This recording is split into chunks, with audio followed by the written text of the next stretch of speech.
gbogbo ojú tó ń wò wá lórí KAFTAN TV amóhùnmáwòrán wa ilé-iṣẹ́ tó gọtí ọ ojú yín ò ní fọ́ etí yín ò ní di ọwọ́ wo máa ya ẹ̀nà àmàríta jẹ́ ṣe KAFTAN TV lókè lókè ní ọwọ́ àmàyá ẹsẹ̀ yà máa ya àmàríta jẹ́. Akínyìn káàbọ̀ padà sórí ètò yín ètò wa Jẹ́ Ti Gbọ́ èyí tí ó ń dé sí ojúwòrán yín láti orí ìkànnì KAFTAN television Yorùbá níbi tá a ti ń ṣe àfojúsùn ayé tó rẹwà. Àwọn kókó ìròyìn èyí tó súyọ lónìí láti mú wá fún yín. Bẹ́ẹ̀ sì ni àlejò wa wọ́n ti wà níyìn ṣùgbọ́n síwájú náà OPEYEMI AMOSUN ní ọ̀kínbá ìròyìn lórúkọ tèmi jẹ́. Èmi lọmọ máyẹ̀lóyè ọmọ ajésanjú bàbá alájọ ọmọlówó onóòdùkú ọmọlówó tí ò lè run láàgẹ́ ní mi ọmọ àjòyọ̀ gbọ̀ngbọ̀n ọmọláyà lẹ́yẹ̀. Òkè òní bàbá mi ní ojú àwọn kòkó ọmọ láti màpẹ̀fọ̀bà ọmọ ọlọ́fin àjàká ọmọ pàtàkì àlejò ọmọ arújòjì ọmọ adélé dèjìdèjì. Ẹkú àmúkẹ́gùn náà ni wọ́n kún wọlé ọba àtọyàn bá sì ń kúrò lókè òní sọ pé òun rè jálẹ̀ òkè nítorí òkè lọ́tún òkè lósìn òkè ribitibiti ní òjẹ́ kómú láàrin ìtura ajá alágbórí òkè ṣọlá agbórí òkè ṣọ̀rọ̀. tó Samuel Olúbáyọ̀ Ọlámídé dókítà Ọlámídé apọ́nbípo representer MC tó gba skiyaski miskiyaski yàgbà yaski entertaining refreshing and tantalizing olórin ẹ̀mí tó dáńtọ́ ààrẹ mẹ̀kúnnù káfàtà oníjọba of ìjọba kingdom ọmọ ayélujára eré ọmọ òkèdèrè lọ́gbọ̀n ọmọ àyíkúgbà yìí ọ̀gbọ̀n ayé gidigidi ká tí ó di ọmọ bóun lókèdèrè kọ́ mọ́pọ̀ ẹ̀gbọ́ngbó lọ́wọ́ igi gbóngbó la fi mọ́lé ọba ọmọ lọ̀tàn kí n tó lọ lókèdèrè wọ́n nítorí kíni wọ́n nítorí kọ́lọ́lọ́mọba àpọ̀lọmọ ọmọ ọlọ́lọ́ báyìí náà ló lọ sán alágbàlọ̀ ńlọ́lọ́rọ̀ ojúlówó ọmọ ìyẹlẹ́jà tó dolóògbé nígboro ìlú ìdèrè ìlú ìdẹ̀ra lẹ́kùn ìbàràpá nípínlẹ̀ ọ̀yọ́ ńjọ́sí ẹ káàbọ̀ sórí ètò Ǹjẹ́ Ti Gbọ́ lẹ́ẹ̀kan sí ẹ wo àlejò wa ti wà ń kalẹ̀ ẹ jẹ́ kí àlejò wa káàbọ̀ oníròyìn wọn ọ̀gbẹ́ni Fatai AZEEZ Adesokan ẹ káàbọ̀ sórí ètò. Ẹ káàárọ̀ atọ́kùn ẹ̀kú ètò ṣémi náà ní kíra mi báyìí. ẹ kíra yín àyè gbà yín gbàgede lẹ́wà ẹ lè kíra yín àyè gbà yín ó yá àyè gbà yín. ìlú wa tí gbogbo wa mọ̀ náà ni Ọlọ́run kó bá wa kẹ́lẹ̀ Yorùbá Àmín. àṣà Yorùbá dá púpọ̀ ló fi máa ń da láyé jọ̀hún kí ọmọ tó wà burúkú wa ronú sí i tó bá ti dárúkọ ilé báyìí wọ́n bá ti dárúkọ ilé wọn ti mọ ibi tó ti wá a máa bẹ̀rù kó ń kọ ilé yẹn kó má bàjẹ́ orí ọ̀wá ń sìn Ṣakí ògùn ọ̀rọ̀ kìnnà. Àgbẹ̀dẹ wọn ọ̀rọ̀ bàbá àjòjì gòdògbà kì í bá ní bà sábàrí tẹrú tọmọ ní bá ní ọmọ ológun wọn ní kárí àsábàrí wọn ní kọjá bó bá jọdọ ẹjà ẹrẹ ní sásábàrí bó bá jíjó eré ẹrẹ ológun ọmọ ológun dúdú ẹwẹ dúdú ó ń dúró sọ̀rọ̀ olóko ọmọ ológun ń bẹ̀rù olóko gangan ò bẹ̀rù kábíyèsí ẹlọ ẹ káàbọ̀ sórí ètò ẹ bá wà káwọn ará ilé.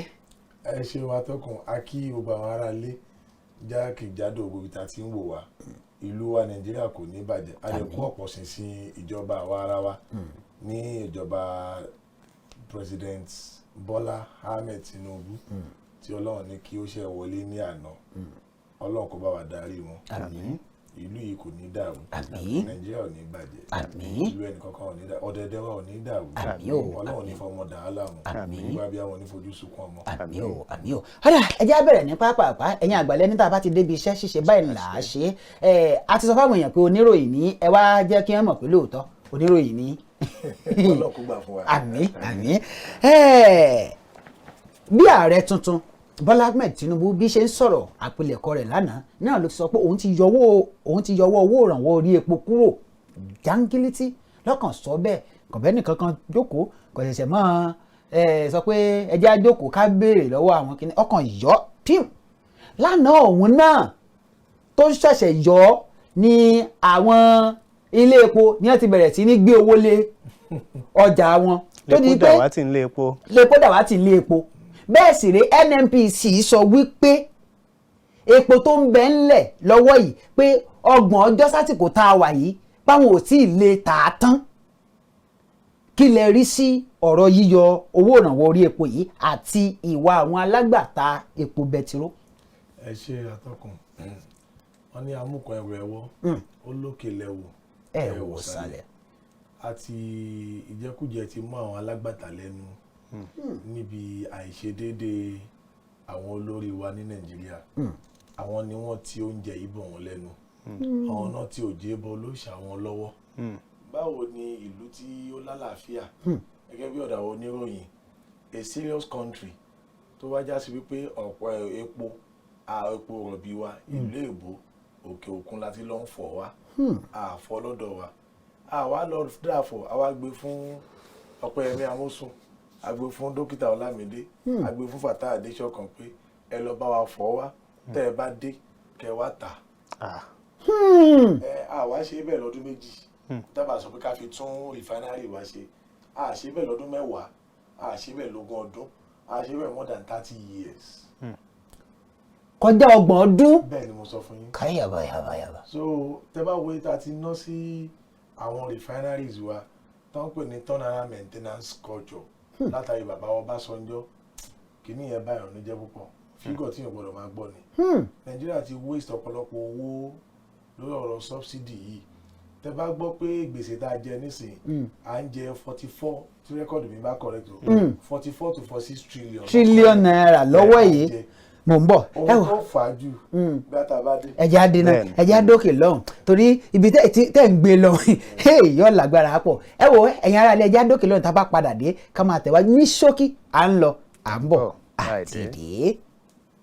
Kaftan Television Yorùbá kárí ayé sani wọ́n ń rí wa iṣẹ́ ń báyé láyàn láàyò àṣà Yorùbá kò gbọ́dọ̀ parẹ́. Kaftan Television Yorùbá ṣàfojúsùn ayé tó rẹwà ẹ gbọ́dọ̀ yí kúrò ńbẹ̀ o ẹ máa wò ó. Kaftan TV Yorùbá ṣàfojúsùn ayé tó rẹwà.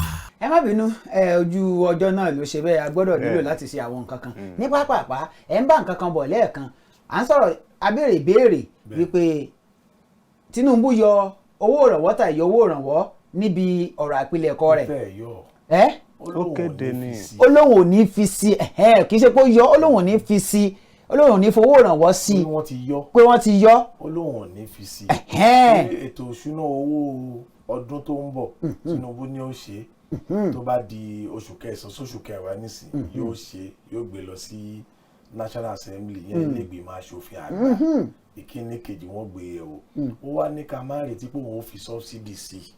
ìyẹn ni wípé eléyìí tí wọ́n ti san wọ́n ti san owó òun ní fi sí. wọ́n ti san tọdún yìí. ìwà ọ̀daràn àti jàǹbá ni mákẹ́tà ọgbẹ́ ni mo fi sọ làwọn mákẹ́tà sì wù epo tó wà ní àkàtà wọn epo tí wọ́n ti sọ subsidy nínú ẹ̀ ni. ẹ̀yin wá torí pé wọ́n fẹ́ wọn ní fi sí mọ́ ẹ wá ní kọ́ máa tẹ́kọ̀ ní 400 naira kódà ní láàárọ̀ yìí lórí Kaftan Television yìí láàárọ̀ yìí agbẹ́ni tó pè wọlé nígbà tí wọ́n ṣe the press tó ní Agbon Delta State àwọn epo ní 750 naira per litre. ṣé ń gbọ́ láàárọ̀ yìí. ẹ wá wo ohun tẹ́ta ní 200 220. lálẹ́ àná 48 hours ago. àbí ká ní 24 hours ago ó wá di láàárọ̀ yìí. ó wá di 700. ìjọba àwa ara wa tá à ń ṣe ní ọ̀dọ̀ àdúgbò ara wa ó burú ju ìjọba tí wọ́n ń ṣe láti Àbújá lọ. so àwọn èèyàn wa àwọn wọn ní amúkùn ẹrù ẹwọ ó lókè lẹ́wọ̀ ẹ̀wò sàlẹ̀. ìjọba kádàrá ìjọba náà kò sí lọ́wọ́ ìjọba ọwọ́ mákẹ́tà ló wà làwọn mákẹ́tà náà ṣe ń ṣe bó ṣe wù wọ́n lórí pé ìjọba ò ní capacity láti lọ kó epo yìí wọlé wá àwọn mákẹ́tà ni wọ́n kó fún kán lọ fọ́ wọ́n kó o wá. so yẹ. ibẹ̀ lẹ ti máa mọ̀ wípé ohun tó ń ṣe wá pọ̀ ohun Tinubu ṣe gbójú sókè nígbà tí ìjọba wa mọ̀ pé kò sẹ́ni tí ó lọ bóun fọ epo wa wọn á wá ọ̀nà bí rìfáínárì bí ó ṣe ṣiṣẹ́ Ọlọ́run wá kẹwàá ìjọba Tinubu náà tóun náà tètè bẹ̀rẹ̀ sí ní ṣakọ Dangote rìfáínárì ó ti jẹ́ rẹ̀mí lẹ́kún fún wa so tó bá ti di oṣù kẹjọ nísìnyí àwọn á bẹ̀rẹ̀ iṣẹ́ lónìí pẹ̀rẹ̀wò local consumption wa ó tó ó lé ó tún ṣẹ́kù nídìí ẹnìkan láti lọ gbé epo látòkè wá kí tírélà kan tò síbẹ̀ jù lẹ́kí ń bẹ̀ ni wọ́n ti ń bọ́ sẹ́pẹ̀ kan bọ́ sí Ìjẹ̀bú Òde àfi fìm kódà ẹ gbú epo 150 naira per litre ẹ gbú wọn àbí tí epo ti máa wọ́n tí wọ́n máa tà ní 200 naira per litre tá à ń rà nísìn òun ni bí Àbújá òun ni bí Kano òun ni bí abi Delta torí cost of transportation láti Èkó tí wọ́n á fi 20 naira sí láti fi gbé epo láti Ìbẹ̀jú Lẹ́kì àmọ́ ogbó south west yẹn ibi tó bá ti tẹ́po jù gbọ́dọ̀ ju 150 naira per litre lọ. nígbà tí ó bá fi dóṣù kẹjọ yìí. gbogbo ẹnu mo fi sọ fún yín gbogbo ẹnu mo fi sọ gbogbo ẹnu mo fi sọ èyí tí ìjọba Tinubu fi ojú sùn tó fi sọ pé òun o ìjọba tó àwọn ò ní fi sí kò lóhùn yọ olóhùn ò ní fi sí kì í ṣe pé àwọn oníròyìn náà àwọn nǹkan wa náà àwọn èèyàn wa náà editorial sensation wa a ní láti bára wa sọ̀rọ̀ à ń pè kí nìkan ní patriotism bẹ́ẹ̀ ṣe wà ní ìlọ́gà mo kí yín o akíní jẹ́ akíní èwo ni ogun àfihàn. èwo ló gbá àfihàn. ẹ káàárọ̀ o oúnjẹ ẹ káàárọ̀ ẹ káàárọ̀ o ṣe o kí Yorùbá ni wá ó ti mú fura dání èwo ni subsidy gun èwo ni subsidy gun látijọ́ wo tó ti gọ́ọ̀nù. ó tiẹ̀ wá yà mí lẹ́nu. Tinubu promise not to continue subsidy in his budget. a jẹ́ pé àkọlé ìròyìn ló ṣokùnfà eléyìí. àpèkè ní sensation òun ni Yorùbá pè ní pé ẹ káàárọ̀ o ẹ̀yin ará lé. dípò ẹ káàárọ̀. ẹ káàárọ̀ o ẹ̀yin ará lé wọ́n ń jà ní studio ni èwo ni bò sí oró ẹ káàárọ̀ ẹ̀ wọ́n ti gbọ́ wa. àbí ara àwọn nǹkan tí ẹ̀wọ̀n kó mọ̀ sọ̀rọ̀ yìí dáadáa. ẹ káàárọ̀ o ẹ̀yin ará lé àwọn jà ní wọ́n fẹ́ mi fàágùn sí i. ara ohun tí mo máa ń sọ rèé pé àwọn oníròyìn. ìbò sí oró ìbò àwọn èèyàn báyọ̀ kàwé oró àwọn yóò sá ohun táwọn jọ́nálìsì tí wọ́n ṣe fún wa ní wọ́n jùmọ̀ ní. ṣùgbọ́n ẹ ṣeun. tó tó ní wípé o béèrè ẹ jẹ́ wò báyìí mo ti sọ náà tẹ́lẹ̀ wípé tí a bá yọ ogun àwọn oníròyìn kúrò nínú ogun Nàìjíríà yóò ṣẹpẹrẹ díẹ̀ à ń pè kinní kan ní bait ẹ má máa fi ìròyìn dẹ ṣe ìjẹ àwọn ọ̀pọ̀lọpọ̀ iléeṣẹ́ ìròyìn náà ti ń fi ìròyìn ṣe ìjẹ pé káwọn èèyàn lè rí kán lè tètè sọ pé ohun tá mú ta bẹ́ẹ̀ sì rí àkóbá tẹ̀ ń ṣe fún wa fún lù ó pọ̀ ó ní dókítà Ọlámídé òfin ní báyìí sí nídìí torí pé ẹnìkan fẹ́ fún yín 10 naira ó fẹ́ fún yín 15 naira ẹ ti torí ẹ máa gbé ohun tí ò yẹ kẹ́ ẹ gbé ẹ ti rí àkóbá tẹ́ ẹ ṣe fún àwọn ọmọ orílẹ̀-èdè Nàìjíríà ẹ rò pé ohun tó bá jẹ lọ kò ní jẹ bọ̀ bí àtẹ̀wájú ń bẹ̀rùn. lórí ti ọ̀rọ̀ epo náà sì ni iléeṣẹ́ NNPC wọ́n láwọn kí Tinubu lẹ́yìn lórí ọ̀rọ̀ yíyọ owó subsidy wọ́n tún wá kí àwọn Nàìjíríà nílò wípé kí wọ́n yàgò fún ìfòyà láti máa sáré lọ páwọn sáré lọ repo. Panic buying. ṣé a lè sọ wípé báwọn yẹn ṣe ń fòyà láti sáré lọ sílé epo tún lè ṣokùnfà báwọn onílé epo gan fúnra wọn náà torí àwọn ilé epo tó ní nọ́ọ̀sìrì bíi 10 bíi 2 tàbí 3 ni wọ́n fi ń ta epo fáwọn aráàlú. ṣe rí NNPC kì í ṣe ẹni tó wà ń bẹ̀ yìí o àwọn tó ti wà ń bẹ̀ ó yẹ kí a máa fàdúrà ránṣẹ́ sí wọn ni àdúrà ẹ̀ gbà torí wọn ò ṣe dáadáa fórílẹ̀-èdè yìí kò ń ṣe ohun tó mú làákàyè sí tòsí kéèyàn jẹ́ NNPC ẹ̀ka tí mójútó ọ̀rọ̀ epo ní Nàìjíríà ẹ máa wá epo ẹ wà níbi tẹ́ fẹ́ ti fọ ẹ wà lọ fọ wá lókè òkun owó kọ́kọ́ bá ọrọ̀ ajé wa níbi dọ́là òun dọ́là rè pressure pọ̀ lórí dọ́là àwọn èèyàn máa wá dọ́là bí ẹ ń wọ́n mọ́ wọ́n á bọ́ sí black market àwọn bankers CBN o lọ́dọ̀ àwọn bankers láwọn báǹkì Ọlámídé báǹkì OPEYEMI AMOSUN báǹkì Fatai Adesokan báǹkì àwọn náà tún wá mú dọ́là yẹn tó wà lọ́dọ̀ wọn tó ní kọ́ máa tà fún ẹni tó fẹ́ travel fún PTA personal travel allowance ẹni tó fẹ́ sanwó school ọmọ nílò èbó tó kó lẹ̀ fún ẹni tí ó fẹ́ ra àwọn kámẹ́rà tá à ń lò yìí nísì àṣẹ ní Nàìjíríà àṣẹ ní wọ́n fẹ́ lọ rà nílò èbó tẹ́ pé KAFTAN TV afẹ́ ra kámẹ́rà sí gbogbo kìíní yẹn ó wà nílẹ̀ ní báǹkì ẹ̀yin máa kó gbogbo dọ́là yẹn ẹ̀ wá kó lẹ̀ kulẹ̀ ẹ̀ lọ́ta fún lórí change. àwọn tó wá tí ìjọba nìkan lọ fọ epo wá tó jẹ́ independent marketers àwọn máa bọ́ sọ́dọ̀ máa àwọn bureau de change àwọn OPEYEMI AMOSUN àwọn á lọ rà ní black market táwọn bá dé wọ́n á ṣírò owó black market táwọn fi rí dọ́là lọ ìlú èbó wọ́n á ṣírò ẹ̀ wọ́n á ṣírò landing cost differentials lórí omi lẹ́kọ̀ọ́ ṣẹ́rí ó ní ìlú tí gbogbo ṣíìpù yẹn ń gbà ìlú tí wọ́n ń gbà bẹ́ẹ̀ bí a ṣe kò ní Èkó nísìn pàmò l'Àbújá Adébàdàn Adé Ọ̀ṣun Adé Oǹdó Adékìtì Adé Kogi tá a fi máa dé Àbújá àwọn òlú táwọn náà rìn lórí omi yẹn gbogbo wọn náà máa san charges pé ẹ rìn lórí omi wọn gbogbo kọ́ọ̀sì náà máa ṣí papọ̀ kó tó dé Àpápá jetty ní Tinker Island kíjọba Nàìjíríà tó wá charge wọn ṣé wá gbogbo owó ẹ̀ làwọn náà máa wá ṣí papọ̀ kó tó wá gbé sórí táǹkà kó tó di pé ó ń lọ ìyẹn túmọ̀ sí pé NNPC ò serious wọ́n kàn ń jókòó kàn ń gbowó ni ilé wọn ra bàtà tí wọ́n kọ́ sí Àbújá kàn ń jókòó síbẹ̀ ni wọn ò mójútó ní tẹ́ ẹ kàn mójútó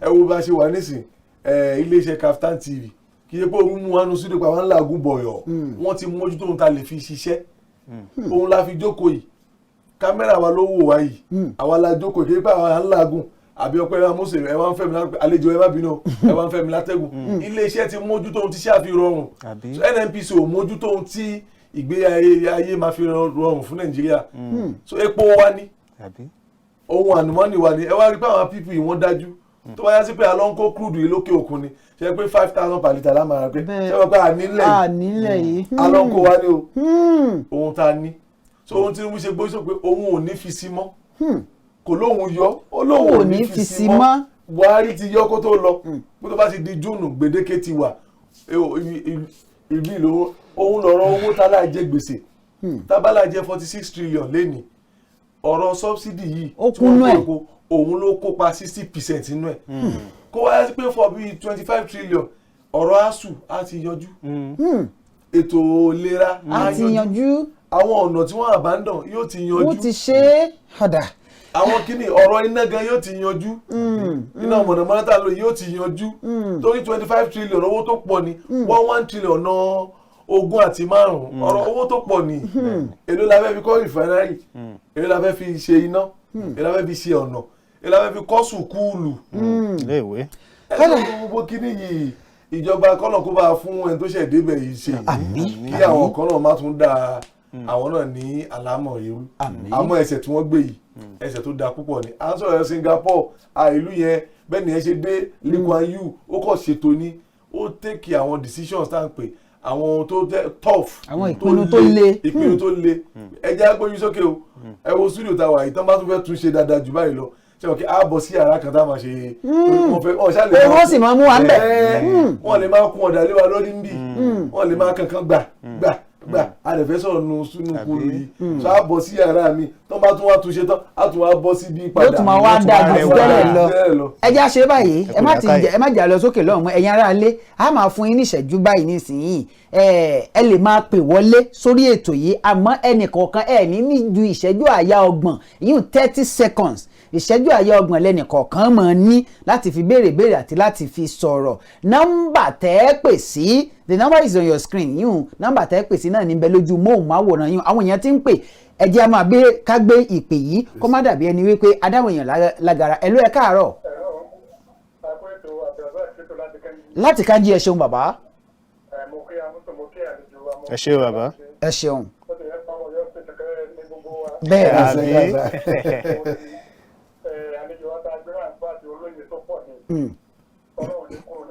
àbí. àmín. ìpalára ti bá Nàìjíríà jù ní pé àlọ́ fọ́pọ̀ wa lókè òkun láti lè sọ́lọ́tọ̀ but adúpẹ́ àmọ́ olórí tọ́lọ́run ti fún wa eré Bọ́lá Ahmed Tinubu. ẹ ṣeun bàbá. torí wọn tó bá yẹ ká fi dọ́là ìyẹn sí lónìí wọn ló yẹ ká fi dọ́là ìyẹn sí dọ́là náà nígbésẹ̀ tó tètè gbé yìí. ẹ ṣeun. ẹwà ní fọ́n tó ti fọ́ sí wẹ́wẹ́ ti fún wa pé láti fò gbà tó wọn bá tí ò bá fi bọ́jẹ̀tì tiẹ̀. ní ò ní fi sí. ẹ ṣeun. wọ́n ti yọ kíní ìrọ̀ rẹ ti.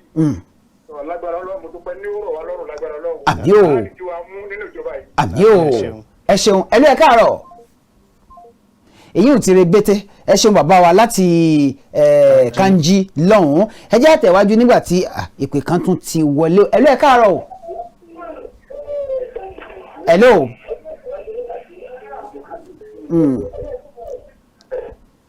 ẹ ló ẹ káàárọ̀. ẹ káàárọ̀ mà.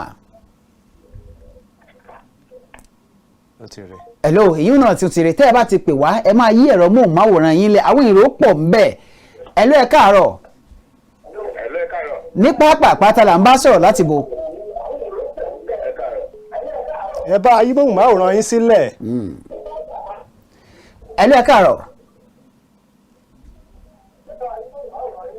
hello.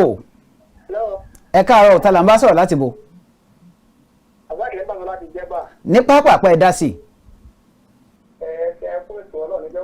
àmín. adúgbò Ọlọ́run bàbá fàṣẹ gbé sí ọlọ́jẹ́ kí ìjọba rẹ̀ rọ̀ wá lọ́rùn ọlọ́mọ bà Nàìjíríà jẹ́ o Ọlọ́run kọ́ta ní gbogbo wa kárí èrè tó pọ̀ ń bẹ̀. àmín. ẹ ṣeun adúpẹ́ ẹlòmíì ń bẹ ń bẹ ẹlòmíì ń bẹ ń bẹ hello.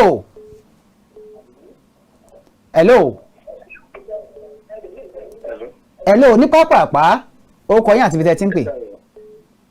orúkọ mi ni Bọ́lájí láti ìlú Ọ̀rẹ́. láti ìlú Ọ̀rẹ́ ẹ tẹ̀wájú sà. tó ṣẹlẹ̀ ni pé ṣe rí lákòókò náà mo kọ́kọ́ kí àlejò wa ẹ ṣeun fún iṣẹ́ ọpọlọ tí wọ́n gbé kalẹ̀ because tabanika wo analysis tó ń ṣe yẹn wọ́n ní the best because tí o bá tètè mú ìgbésẹ̀ yẹn kó lè kankan báyẹn kò lè rọ. adẹ̀dá fojú sùn pé tí ó bá di dìgbà báyìí epo wa máa di rọrùn. so kò sí ìdí fún láti lè tún máa fún owó kan sórí owó tó ti yọ sẹ́yìn kó tún máa fi sí definitely it's like nígbà tó kó tún mú wa padà sí ẹ̀yìn ni. mo dúpẹ́ lọ́wọ́ yín dókítà Olamide. ẹ ṣeun. ọ̀rẹ́ tí mo máa tẹ̀síwájú nínú ọpọlọ yín. àmín ẹ ṣeun àdúpẹ́ ẹ ṣeun àdúpẹ́ àwọn èrò pọ̀ ńbẹ̀ ó ń jára wọn ni bí kan ṣe ń wọlé bẹ́ẹ̀ nìkan ń jáde bí kan ṣe ń wọlé nìkan ń jáde ẹjá ṣe báyìí àlejò wa nígbà tí àwọn èèyàn sì ń pè lórí ọ̀rọ̀ ìṣèjọba tuntun yìí ọ̀dà kò jẹ́ ń gbádùn lóbìnrin gbà fún ẹ̀lú ẹ̀ káàárọ̀ ẹ̀lú ẹ̀ káàárọ̀. tẹ́ ẹ bá ti ń pè máa yí mọ̀máwòrán yín sílẹ̀ tàbí kẹ́ ẹ jìnnà sí i. ẹ̀lú ẹ̀ káàárọ̀ ní pápápá ó kọ yín àti ibi tẹ́ ẹ ti ń pè.